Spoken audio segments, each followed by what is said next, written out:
Sud Radio, les vraies voix qui font bouger la France. Jean-Marie Bordry, les voix de la politique. Et les voix de la politique, comme tous les lundis soirs de 19h à 19h30 avec nos deux invités. Nicolas Corato, bonjour. Bonsoir Jean-Marie. Fondateur du think tank Place de la République. Nous sommes également en direct avec Guillaume Bigot. Bonsoir à vous. Bonsoir Jean-Marie. Éditorialiste et essayiste. Au programme ce soir, on va parler de la gauche. Ça faisait longtemps qu'on n'avait pas parlé. On va parler plutôt plus précisément de ce qui se passe à l'intérieur de la gauche. Est-ce que les écologistes ont tué le match? Et ça vous aura peut-être pas échappé. Il y a eu 6 législatives partielles hier. Dans 3 d'entre elles, donc la moitié, ce sont les écologistes qui arrivent à se placer pour le second tour. On va aussi parler de la République en marche, autre parti qui, lui, pour le coup, s'est complètement planté dans ces fameuses législatives hier, puisque aucun de ces candidats ne se qualifie pour le second tour.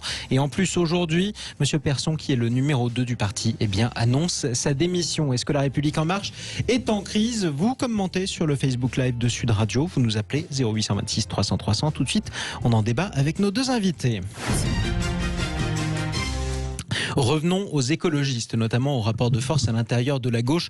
Je le disais, 6 législatives partielles hier en France, que ce soit d'ailleurs en métropole ou alors à La Réunion.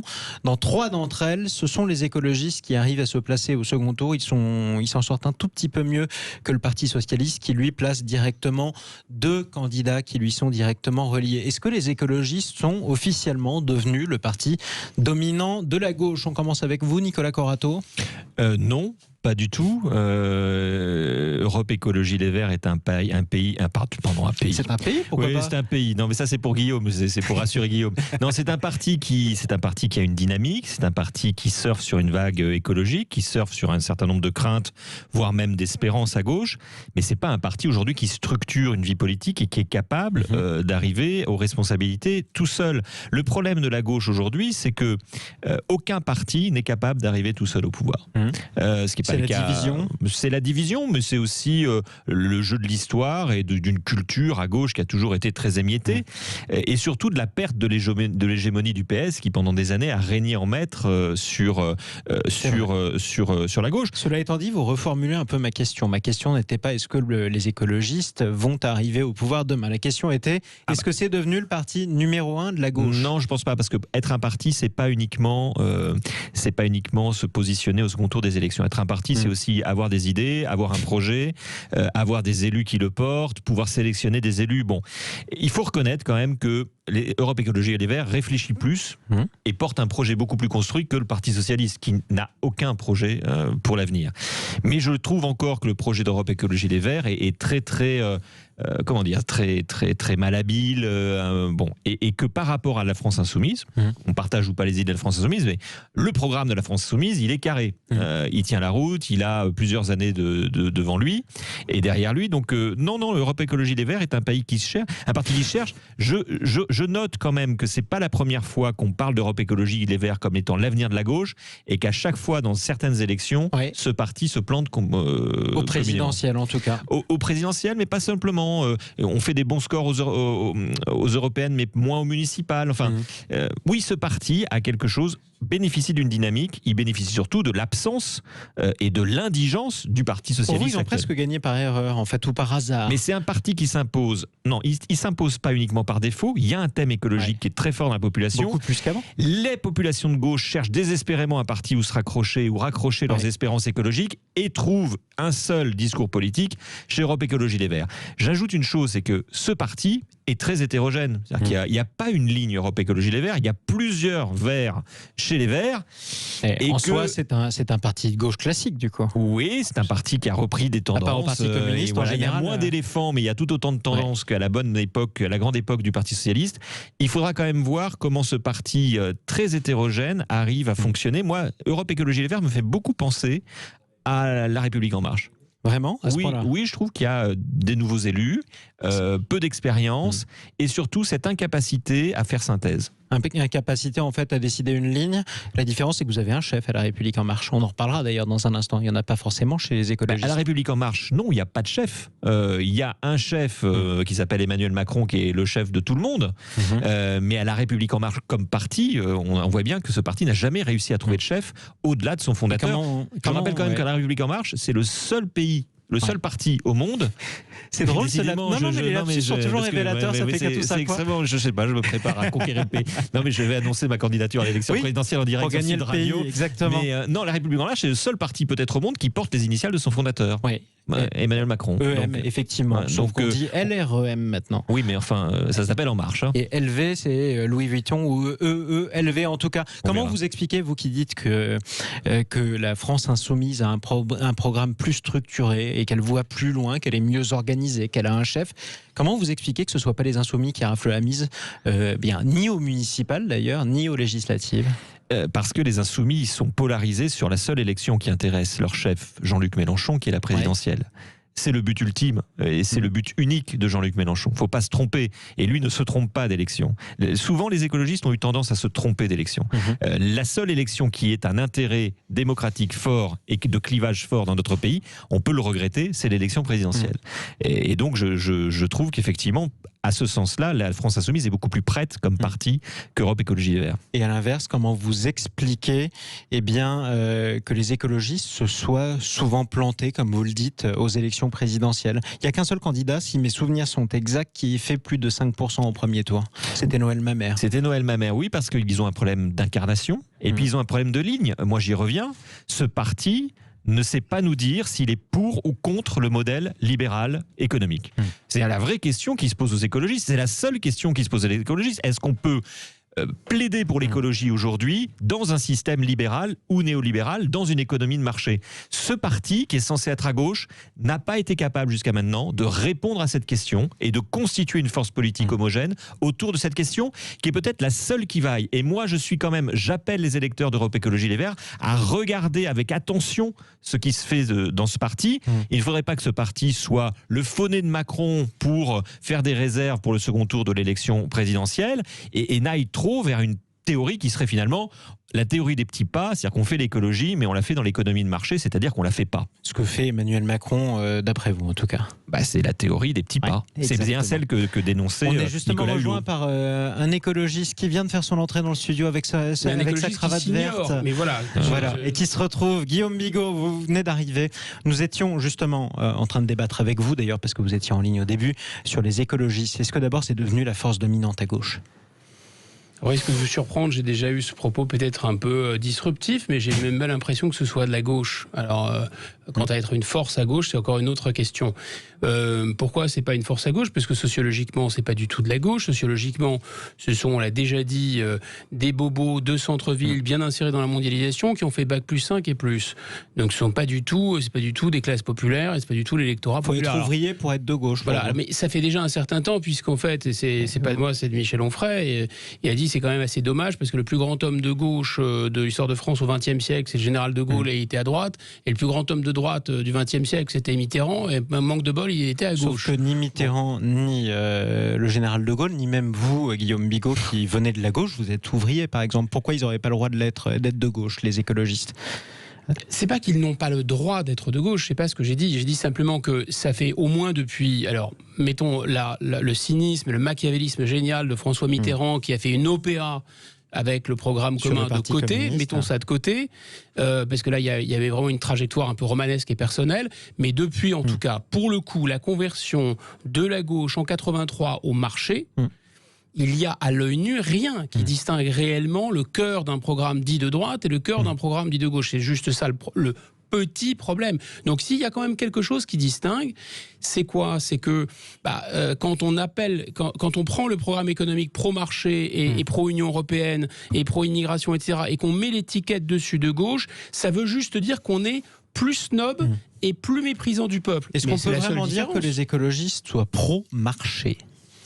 Les écologistes ont quand même quelque chose qui ressemble à la gauche, il est vrai, et même à la gauche, si c'est la définition de la gauche, la gauche c'est le Parti Socialiste. C'est-à-dire qu'en fait, non, je caricaturais, parce qu'en réalité, à l'intérieur du Parti Socialiste, il y avait encore des courants qui étaient assimilables. Gérard Filoche, par exemple, fait partie du Parti Socialiste. Il gardait la vieille maison, comme disait au congrès de Tours. Donc ça, c'est vrai. En revanche, il y a quand même, c'est un peu le Canada Dry, ce Canada Dry de la gauche, c'est-à-dire qui ressemble à la gauche, mais à l'intérieur, c'est pas vraiment de la gauche. Ils ressemblent à la gauche parce qu'ils ont cette tendance à la scission, cette tendance à faire des courants, exactement comme à l'intérieur du Parti Socialiste. Mais on a l'impression quand même que le monsieur Monsieur Jadot, il est quand même un peu seul. Et lui, pour le coup, il est tout à fait compatible avec l'économie de marché. Donc lui, pour le coup, c'est la droite d'Europe Écologie et Verts.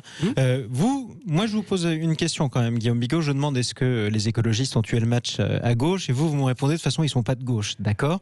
Alors, est-ce qu'ils ont tué le match à l'intérieur de ce qu'on appelle la gauche?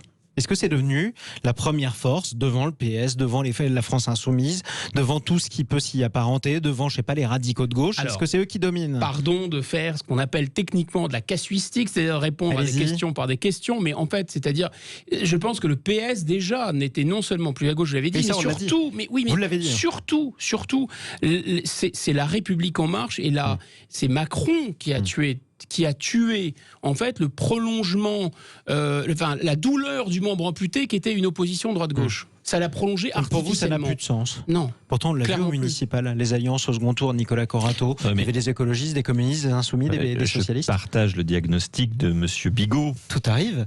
Mais je partage pas la conclusion qu'il en tire. Guillaume Bigot aime bien nous dire que la gauche et la droite, ça n'existe plus, et nous présenter un nouveau clivage qui n'est pas en fait un clivage politique, qui est un clivage de combat politique. Bon, ça n'a rien à voir avec le clivage des idées. Moi, je considère que la gauche existe toujours, elle n'existe plus là où elle était nécessairement. Je considère qu'elle est portée aujourd'hui beaucoup par la population. Je considère qu'il y a la gauche populaire existe toujours, elle est toujours en attente de projets.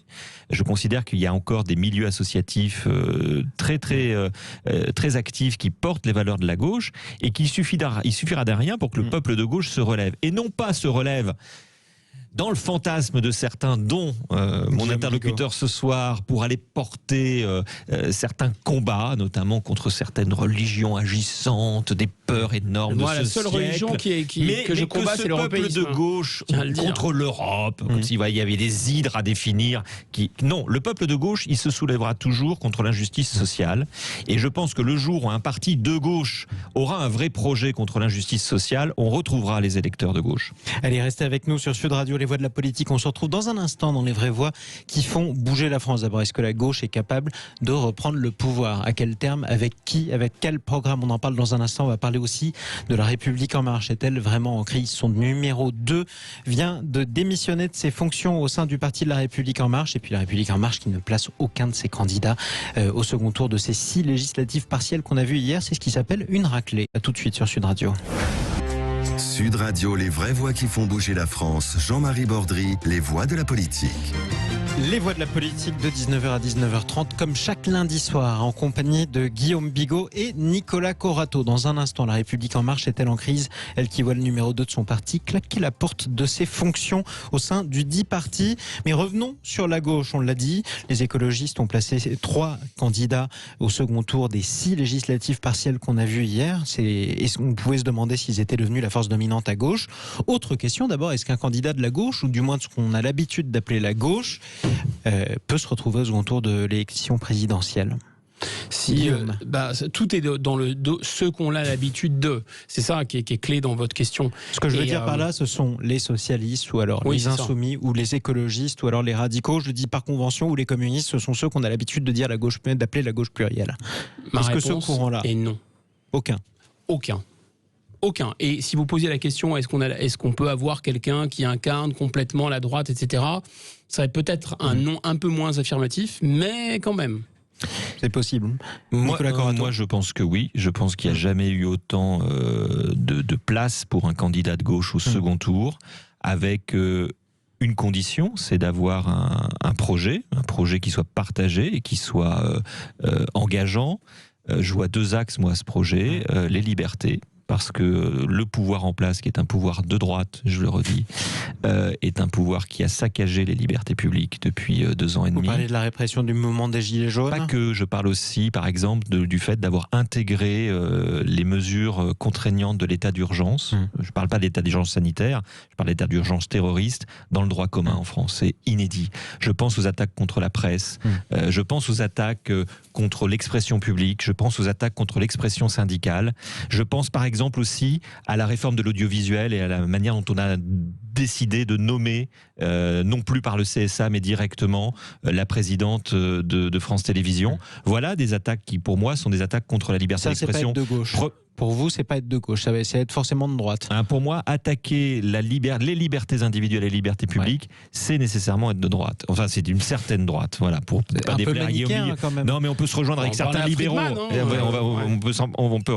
La deuxième chose, c'est d'avoir une vraie politique économique et un vrai projet économique qui, à mon avis, existe dans ce qu'on a appelé la nouvelle gauche, qu'il faut reprendre. C'est un programme qui réinterroge l'Europe, qui ne fait pas éclater l'Europe, qui ne prend pas l'Europe comme un ennemi ni comme une zone de combat, mais qui prend l'Europe comme une zone de conditions qui sont mises à l'Europe par rapport à la manière dont la France et les Français peuvent peser dans le débat européen. Mais voilà, moi je pense qu'il y a deux axes très très forts, et oui, je pense qu'il y a la place, bien, plus que jamais, pour un candidat de gauche, et la France en a besoin. Sans compter le climat social avec la fermeture d'un site de 5000 ouvriers comme Bridgestone. Moi je pense, encore une fois, je souhaite qu'un candidat de gauche gagne en 2022, mais même s'il ne gagne pas, je pense qu'il est utile pour la France qu'il soit présent au second tour, pour qu'on ait enfin un vrai débat sur l'économie libérale. Vous n'avez pas eu un vrai débat? En 2017, il n'y a pas eu de débat, non. Entre Emmanuel Macron et Marine Le Pen, entre le Rassemblement national. Mais pour moi, c'est un non-débat, ce qui s'est passé entre Emmanuel Macron et Marine Le Pen.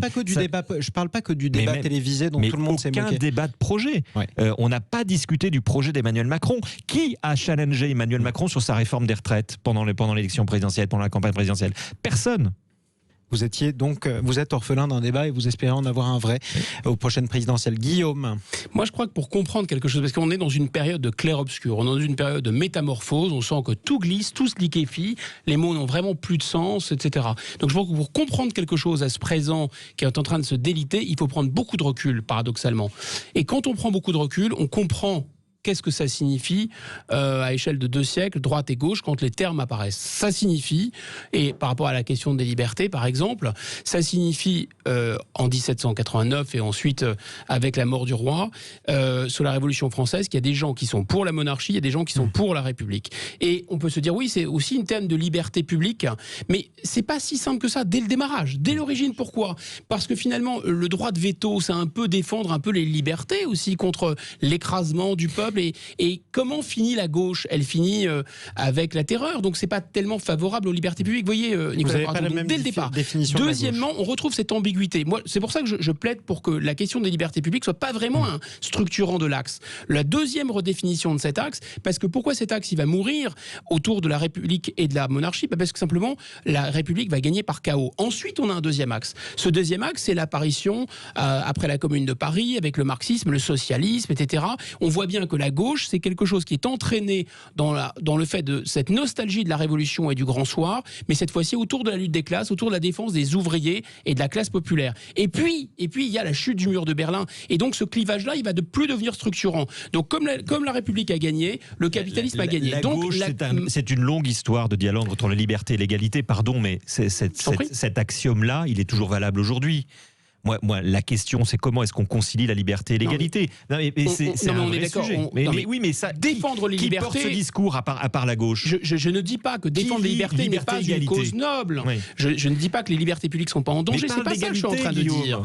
Je dis simplement que ce n'est pas structurant de l'axe droite-gauche. Et j'en veux pour preuve. Tu ne veux plus voir, vous ne voulez plus voir dans le débat public un certain nombre de mots. Et je reprends sur votre introduction sur la confusion qui règne. Moi, je me demande à un moment si la confusion sur les principes, elle n'est pas entretenu et sciemment entretenu pour remplacer certains vieux principes qui auraient disparu. Mais je veux dire que c'est plus facile. C'est le monde qui est confus. Il y a un très beau roman, il faut le lire, s'appelle M, qui raconte de manière romanesque l'ascension de Benito Mussolini. Je fais aucune comparaison avec Guillaume Bigot aujourd'hui. Et c'est très intéressant, à un moment, Mussolini en 19, un peu largué, il commence, ça marche pas. Il vient du Parti Socialiste où il a été viré. Ils viennent tous avec ses copains du Parti Socialiste et il y a un type qui l'a rejoint, un Rossi, qui va rester des années avec lui, et qui dit, il faut qu'on fasse un programme, alors on fait un programme, et le programme, il ressemble à celui du Parti Socialiste. Et Benito Mussolini dit, non, on va abandonner les programmes, maintenant il nous faut des combats. Moi, voilà, aujourd'hui, effectivement, ce qui a changé, c'est qu'on a remplacé les idées par les combats. Et moi, je pense qu'il est important que la gauche redevienne une force qui présente des idées pour dire que ceux qui mènent des combats se trompent et ferait mieux de réfléchir à l'avenir en commun plutôt que d'exciter les haines et les peurs. En un mot, Guillaume Bigot. Ce qui est compliqué, c'est que si on refait du clivage, on va dire oui, alors on garde l'économie de marché, on garde l'Europe, mais on va juste taper sur la sécurité finalement, voilà, parce que c'est une demande populaire. Mais en faisant ça, on attaque en rien la question des licenciements, par exemple, en rien. Et de la même façon, si on dit qu'on est pour la gauche et que on va lutter contre l'injustice sociale, mais qu'en même temps on ferme les yeux sur la sécurité, ou alors on ferme les yeux sur l'immigration, qui est quand même le complément de la liberté de circulation du capital, c'est la liberté de circulation du travail, ou qu'on ferme les yeux sur l'Europe, qui est l'apologie du libre-marché, on attaque aussi la classe populaire. Faire de la politique, c'est faire des choix. Oui, mais précisément, le choix, c'est une choisir. nouvelle synthèse. Il faut opérer une nouvelle synthèse, et cette synthèse, elle est très claire. C'est qu'il faut à la fois attaquer la question de la sécurité et à la fois attaquer la question de l'insécurité économique. Et le jour où la gauche fera cela, en tout cas, elle redeviendra peut-être la gauche. En tout cas, vous serez peut-être prêt à l'écouter. Là, je la soutiendrai. Guillaume Bigot reprendra sa carte. Non, pas du tout. Il reprendra sa carte. Vous arriverez peut-être à le faire revenir au bercail, tel un fils prodigue. Merci à tous les deux. Promis, on reparlera de la crise à la République en marche. C'est pas prêt de s'arrêter. On a moins eu le temps, mais vous auriez été d'accord. Il faudra tous les encore qu'il y ait encore une République en marche quand on en parle. Voilà, vous auriez été d'accord tous les deux sur ce sujet. C'est pourquoi on a passé davantage de temps à parler de la gauche ce soir. Merci à tous les deux d'être intervenus. Guillaume Bigot, politologue et essayiste. Nicolas Corato, fondateur du think tank Place de la République. La suite des vraies voix qui font bouger la France. Eh bien, place à Bismart TV en partenariat avec Sud Radio. Vous retrouvez Stéphane Soumier en compagnie de ses invités entrepreneurs.